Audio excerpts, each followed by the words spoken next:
O verdadeiro homem de bem é o que cumpre a lei de justiça, de amor e de caridade, na sua maior pureza. Se ele interroga a consciência sobre os próprios atos, a si mesmo perguntará se violou essa lei, se não praticou o mal, se fez todo o bem que podia, se desprezou voluntariamente alguma ocasião de ser útil, se ninguém tem qualquer queixa dele, enfim, se fez a outrem o que desejara que lhe fizesse.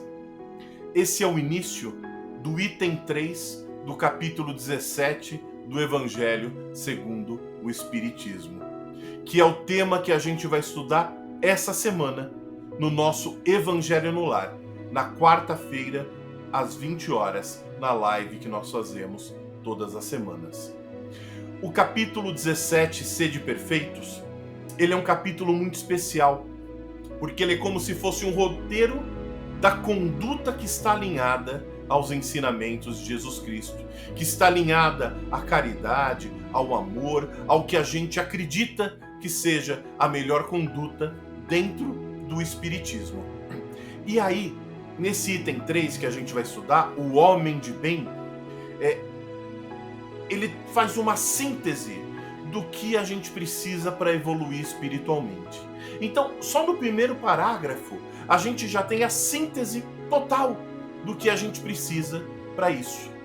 Ele fala que o verdadeiro homem de bem é o que cumpre a lei de justiça, de amor e de caridade. Ou seja, e na sua maior pureza. Na sua maior pureza, a gente pode entender que é aquela que está alinhada com os ensinamentos de Jesus Cristo, né? E amor e caridade. Pratica e cumpre a lei de justiça, de amor e caridade. Não existe justiça sem amor e caridade. O amor e a caridade caminham juntos. O amor é o que Jesus nos ensinou, é o que a gente lê nos seus ensinamentos, é aquilo que a gente reflete sobre o que foi a vida desse espírito tão especial que passou pelo nosso planeta. A caridade é a prática, é quando eu coloco em prática aquilo que eu aprendi com Jesus Cristo. E ele diz que o homem de bem é aquele que interroga a sua consciência sobre os próprios atos. Pergunta se ele não violou essa lei, ou seja, se a sua vida, se o seu dia, ele foi baseado, se ele foi em todas as suas ações, se ele praticou o amor e a caridade, interrogando a consciência se não praticou o mal, se fez todo o bem que podia, porque a gente já sabe que não basta não praticar o mal, é preciso que pratiquemos o bem. O bem, ele precisa ser uma ação intencional. Eu não posso e nem consigo praticar o bem por osmose, só deixando a vida me levar, só vivendo. O bem, ele tem que ser intencional. Eu tenho que ter a intenção de fazer o bem. E quando a gente tem a intenção de fazer o bem, no início a gente pode até escorregar, mas depois a gente vai se desenvolvendo e faz. Ele pergunta, será que eu perdi alguma ocasião de ser útil? Porque vejam, quando a gente se acostuma a praticar o bem, quando a gente entende que a nossa vida ela vai ser baseada no amor e na caridade que Jesus nos ensinou, as ocasiões de ser útil, elas vão aparecendo.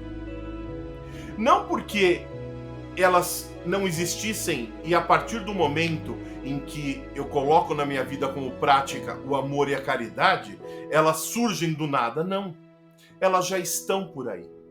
Só que quando a gente está distraído pelo materialismo, quando estamos distraídos, né, pelo orgulho, pela vaidade, pelo status social, procurando sempre ser melhor do que o outro com base no que temos de bens, a gente fica distraído e não percebe as oportunidades de ser útil.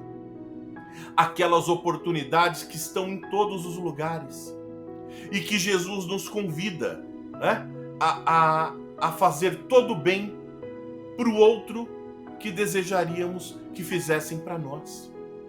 É seguir aqueles 2 conselhos que Jesus nos deixou e que são tão importantes e que sintetizam, né, todo o seu ministério, que é: não faça para o outro o que você não gostaria que fizessem para você. Trate o próximo como você gostaria de ser tratado.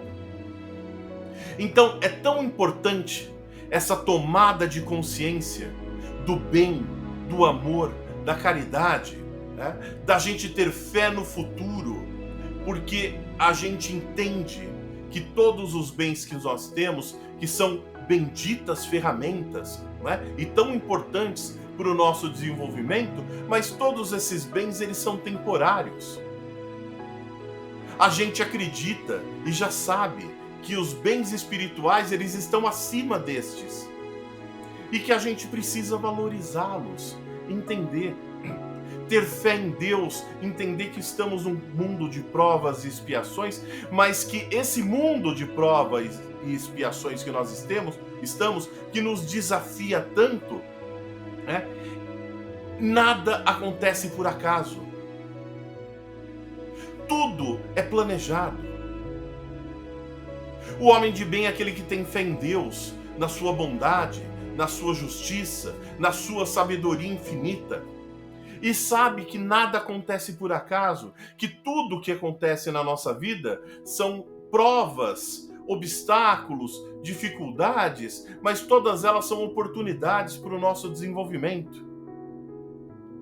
Então que a gente possa compreender que não há outra forma de nos desenvolvermos do que colaborando com o desenvolvimento do próximo, fazendo com que ele se desenvolva junto de nós. Não é afastando, é acolhendo, é trazendo para junto de nós que a gente faz com que as pessoas se desenvolvam e aí a gente se desenvolve. Porque eu desenvolvo competências, habilidades, conhecimentos que eu ainda não possuo e que no contato com o outro eu consigo desenvolver. Então que a gente possa sempre acessar a nossa consciência e buscar possibilidades cada vez maiores de fazer o bem. E eu aguardo todos vocês na quarta-feira, às 20 horas, para o nosso Evangelho no Lar, na live. A gente faz todos juntos, ao vivo, sempre entram mais de 5.000 pessoas em todas as lives. É uma vibração muito boa. E eu espero que vocês leiam o item 3 do capítulo 17 do Evangelho segundo o Espiritismo, O Homem de Bem. E na quarta-feira, às 20 horas, a gente aprofunda essas reflexões. Um beijo a todos e fiquem todos com Deus.